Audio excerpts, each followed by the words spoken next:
लीजिए सुनिए मुंशी प्रेमचंद के लिखे कथा संग्रह मानसरोवर 4 की कहानी समस्या मेरी यानी समीर गोस्वामी की आवाज में। मुंशी प्रेमचंद ने समस्या नाम से 2 कहानियां लिखी हैं। दूसरी कहानी मानसरोवर के भाग 8 में उपलब्ध है। इस कहानी का एक और नाम है विषम समस्या। तो आरंभ करते हैं कहानी विषम समस्या मेरी यानी समीर गोस्वामी की आवाज में। मेरे दफ्तर में 4 चपरासी हैं। उनमें एक का नाम गरीब है। वो बहुत ही सीधा, बड़ा आज्ञाकारी, अपने काम में चौकस रहने वाला, घुड़कियां खाकर चुप रह जाने वाला यथा नाम तथा गुण मनुष्य है। मुझे इस दफ्तर में साल भर होते हैं, मगर मैंने उसे एक दिन के लिए भी गैर हाजिर नहीं पाया। मैं उसे 9 बजे दफ्तर में अपनी फटी दरी पर बैठे हुए देखने का ऐसा आदी हो गया हूं कि मानो वो भी उसी इमारत का कोई अंग है। इतना सरल है कि किसी की बात टालना नहीं जानता। एक मुसलमान है, उससे सारा दफ्तर डरता है। मालूम नहीं क्यों, मुझे तो इसका कारण सिवाय उसकी बड़ी बड़ी बातों के कुछ नहीं मालूम होता। उसके कथनानुसार उसके चचेरे भाई रामपुर रियासत में काजी हैं, फूफा टोंक की रियासत में कोतवाल हैं। उसे सर्वसम्मति ने काजी साहेब की उपाधि दे रखी है। शेष 2 महाशय जाति के ब्राह्मण हैं। उनके आशीर्वादों का मूल्य उनके काम से कहीं अधिक है। ये तीनों कामचोर, गुस्ताख और आलसी हैं। कोई छोटा सा काम करने को भी कहिए तो बिना नाक भौं से कूड़े नहीं करते। क्लर्कों को तो कुछ समझते ही नहीं, केवल बड़े बाबू से कुछ दबते हैं। यद्यपि कभी कभी उनसे भी झगड़ बैठते हैं, मगर इन सब दुर्गुणों के होते हुए भी दफ्तर में किसी की मिट्टी इतनी खराब नहीं है जितनी बेचारे गरीब की। तरक्की का अवसर आता है तो ये तीनों मार ले जाते हैं। गरीब को कोई पूछता भी नहीं, और सब 10-10 पाते हैं, वो अभी 6 ही में पड़ा हुआ है। सुबह से शाम तक उसके पैर एक क्षण के लिए भी नहीं टिकते। यहां तक कि तीनों चपरासी उस पर हुकूमत जताते हैं, और ऊपर की आमदनी में तो उस बेचारे का कोई भाग ही नहीं। तिस पर भी दफ्तर के सब कर्मचारी, दफ्तरी से लेकर बड़े बाबू तक, सब उससे चिढ़ते हैं। उसकी कितनी ही बार शिकायतें हो चुकी हैं, कितनी ही बार जुर्माना हो चुका है, और डांट डपट तो नित्य ही हुआ करती है। इसका रहस्य कुछ मेरी समझ में न आता था। हाँ, मुझे उस पर दया अवश्य आती थी, और अपने व्यवहार से मैं ये दिखाना चाहता था कि मेरी दृष्टि में उसका आदर अन्य चपरासियों से कम नहीं। यहां तक कि कई बार मैं उसके पीछे अन्य कर्मचारियों से लड़ भी चुका हूं। एक दिन बड़े बाबू ने गरीब से अपनी मेज साफ करने को कहा। वो तुरंत मेज साफ करने लगा। देवयोग से झाड़न का झटका लगा तो दवात उलट गई और रोशनाई मेज पर फैल गई। बड़े बाबू ये देखते ही जामे से बाहर हो गए। उसके दोनों कान पकड़कर खूब बैठे और भारतवर्ष की सभी प्रचलित भाषाओं से दुर्वचन चुन चुन कर उसे सुनाने लगे। बेचारा गरीब आंखों में आंसू भरे चुपचाप मूर्तिवत खड़ा सुनता था, मानो उसने कोई हत्या कर डाली हो। मुझे बड़े बाबू का जरा सी बात पर इतना भयंकर रौद्र रूप धारण करना बुरा मालूम हुआ। यदि किसी दूसरे चपरासी ने इससे भी बड़ा कोई अपराध किया होता तो भी उस पर इतना वज्र प्रहार न होता। मैंने अंग्रेजी में कहा, बाबू साहब, आप ये अन्याय कर रहे हैं। उसने जानबूझकर तो रोशनाई गिराई नहीं। इसका इतना कड़ा दंड अनौचित्य की पराकाष्ठा है। बाबूजी ने नम्रता से कहा, आप इसे जानते नहीं, बड़ा दुष्ट है। मैं तो उसकी कोई दुष्टता नहीं देखता। आप अभी उसे जानते नहीं, एक ही पाजी है। इसके घर 2 हलों की खेती होती है, हजारों का लेन देन करता है, कई भैंसें लगती हैं। इन्हीं बातों का इसे घमंड है। घर की ऐसी दशा होती तो आपके यहां चपरासगिरी क्यों करता? विश्वास मानिए, बड़ा पौढ़ा आदमी है और बला का मक्खी चूस। यदि ऐसा ही हो तो भी कोई अपराध नहीं है। अजी, अभी आप इन बातों को नहीं जानते। कुछ दिन और रहिए तो आपको स्वयं मालूम हो जाएगा कि ये कितना कमीना आदमी है। एक दूसरे महाशय बोल उठे, भाई साहब, इनके घर मनो दूध दही होता है, मनो मटर ज्वार चने होते हैं, लेकिन इसकी कभी इतनी हिम्मत न हुई कि कभी थोड़ा सा दफ्तर वालों को भी दे दे। यहां इन चीजों को तरस के रह जाते हैं, तो फिर क्यों ना जी चले। और ये सब कुछ इसी नौकरी की बदौलत हुआ है, नहीं तो पहले इसके घर में भुनी भांग भी न थी। बड़े बाबू कुछ सकुचा कर बोले, ये कोई बात नहीं, उसकी चीजें किसी को दे या न दे, लेकिन ये बिल्कुल पशु है। मैं कुछ कुछ मर्म समझ गया। बोला, यदि ऐसे तुच्छ हृदय का आदमी है तो वास्तव में पशु ही है। मैं ये ना जानता था। अब बड़े बाबू भी खुले, संकोच दूर हुआ। बोले, इन सौगातों से किसी का उबार तो होता नहीं, केवल देने वाले की सहृदयता प्रकट होती है, और आशा भी उसी से की जाती है जो इस योग्य हो।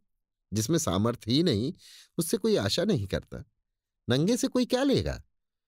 रहस्य खुल गया। बड़े बाबू ने सरल भाव से सारी अवस्था दर्शा दी थी। समृद्धि के शत्रु सब होते हैं, छोटे ही नहीं बड़े भी। हमारी ससुराल या ननिहाल दरिद्र हो तो हम उससे आशा नहीं रखते, कदाचित वो हमें विस्मृत हो जाती है। किंतु वे सामर्थ्यवान होकर हमें न पूछे, हमारे यहां तीज और चौथ न भेजें तो हमारे कलेजे पर सांप लौटने लगता है।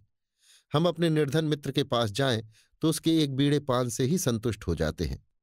पर ऐसा कौन मनुष्य है जो अपने किसी धनी मित्र के घर से बिना जलपान के लौटकर उसे मन में कोसने न लगे और सदा के लिए उसका तिरस्कार न करने लगे। सुदामा कृष्ण के घर से यदि निराश लौटते तो कदाचित वो उनके शिशुपाल और जरासंध से भी बड़े शत्रु होते। ये मानव स्वभाव है। कई दिन पीछे मैंने गरीब से पूछा, क्यों जी तुम्हारे घर कुछ खेती बाड़ी होती है? गरीब ने दीन भाव से कहा, हाँ सरकार होती है, आपके 2 गुलाम हैं वही करते हैं। गाय भैंसें भी लगती हैं? हाँ हुजूर, 2 भैंसें लगती हैं, मुदा गाय अभी गाभिन नहीं है। हुजूर ही लोगों के दया धर्म से पेट की रोटियां चल जाती हैं। दफ्तर के बाबू लोगों की भी कभी कुछ खातिर करते हो? गरीब ने अत्यंत दीनता से कहा, हुजूर मैं सरकार लोगों की क्या खातिर कर सकता हूं। खेती में जौ चना मक्का ज्वार के सिवा और क्या होता है। आप लोग राजा हैं, ये मोटी झोंटी चीजें किस मुंह से आपकी भेंट करूं। जी डरता है कहीं कोई डांट न बैठे, किस टके के आदमी की इतनी मजाल। इसी मारे बाबूजी हियाब नहीं पड़ता, नहीं दूध दही की कौन बिसात थी। मुंह लायक बीड़ा तो होना चाहिए। भला एक दिन कुछ लाके दो तो देखो लोग क्या कहते हैं। शहर में ये चीजें कहाँ मयस्सर होती हैं। इन लोगों का जी कभी कभी मोटी झोंटी चीजों पर चला करता है। जो सरकार कोई कुछ कहे तो कहीं साहब से शिकायत कर दे तो मैं कहीं का ना रहूं। इसका मेरा जिम्मा है, तुम्हें कोई कुछ ना कहेगा। कोई कुछ कहेगा तो मैं समझा दूंगा। तो हुजूर आजकल तो मटर की फसल है, चने के साग भी हो गए हैं और कोलू भी खड़ा हो गया है। इसके सिवा तो और कुछ नहीं है। बस तो यही चीजें लाओ। कुछ उल्टी सीधी पड़े तो हुजूर ही संभालेंगे। हाजी कह तो दिया कि मैं देख लूंगा। दूसरे दिन गरीब आया तो उसके साथ 3 हष्टपुष्ट युवक भी थे। 2 के सिरों पर 2 टोकरियां थीं, उनमें मटर की फलियां भरी हुई थीं। एक के सिर पर मटका था, उसमें ऊख का रस था। तीनों ऊख का एक एक गट्ठर कांख में दबाए हुए थे। गरीब आकर चुपके से बरामदे के सामने पेड़ के नीचे खड़ा हो गया। दफ्तर में आने का उसे साहस नहीं होता था, मानो कोई अपराधी है। वृक्ष के नीचे खड़ा था कि इतने में दफ्तर के चपरासियों और अन्य कर्मचारियों ने उसे घेर लिया। कोई ऊख लेकर चूसने लगा, कई आदमी टोकरों पर टूट पड़े। लूट मच गई। इतने में बड़े बाबू भी दफ्तर में आ पहुंचे। ये कौतुक देखा तो उच्च स्वर में बोले, ये क्या भीड़ लगा रखी है, अपना अपना काम देखो। मैंने जाकर उनके कान में कहा, गरीब अपने घर से ये सौगात लाया है, कुछ आप ले लीजिए, कुछ इन लोगों को बांट दीजिए। बड़े बाबू ने कृत्रिम क्रोध धारण करके कहा, क्यों गरीब, तुम ये चीज यहां क्यों लाए? अभी लौटा ले जाओ, नहीं तो मैं सांप से रपट कर दूंगा। कोई हम लोगों को मलूका समझ लिया है। गरीब का रंग उड़ गया, थर थर कांपने लगा। मुंह से एक शब्द भी न निकला। मेरी ओर अपराधी नेत्रों से ताकने लगा। मैंने उसकी ओर से क्षमा प्रार्थना की। बहुत कहने सुनने पर बाबू साहब राजी हुए। सब चीजों में से आधी आधी अपने घर भिजवाई, आधी में अन्य लोगों के हिस्से लगाए गए। इस प्रकार ये अभिनय समाप्त हुआ। अब दफ्तर में गरीब का मान होने लगा। उसे नित्य घुड़कियां न मिलती, दिन भर दौड़ना न पड़ता, कर्मचारियों के व्यंग और अपने सहवर्गियों के कटु वाक्य न सुनने पड़ते। चपरासी लोग स्वयं उसका काम कर देते। उसके नाम में भी थोड़ा सा परिवर्तन हुआ। वो गरीब से गरीबदास बना। स्वभाव में भी कुछ तब्दीली पैदा हुई। दीनता की जगह आत्मगौरव का उद्भव हुआ। तत्परता की जगह आलस्य ने ले ली। वो अब कभी देर करके दफ्तर आता, कभी कभी बीमारी का बहाना करके घर बैठा रहता। उसके सभी अपराध अब क्षम्य थे। उसे अपनी प्रतिष्ठा का गुर हाथ लग गया था। वो अब 10वें 5वें दूध दही आदि लाकर बड़े बाबू की भेंट किया करता। देवता को संतुष्ट करना सीख गया। सरलता के बदले अब उसमें काइयापन आ गया। एक रोज बड़े बाबू ने उसे सरकारी फॉर्मों का पार्सल छुड़ाने के लिए स्टेशन भेजा। कई बड़े बड़े पुलिंदे थे, ठेले पर आए। गरीब ने ठेले वालों से 12 आने मजदूरी तय की थी। जब कागज दफ्तर में गए तो उसने बड़े बाबू से 12 आने पैसे ठेले वालों को देने के लिए वसूल किए।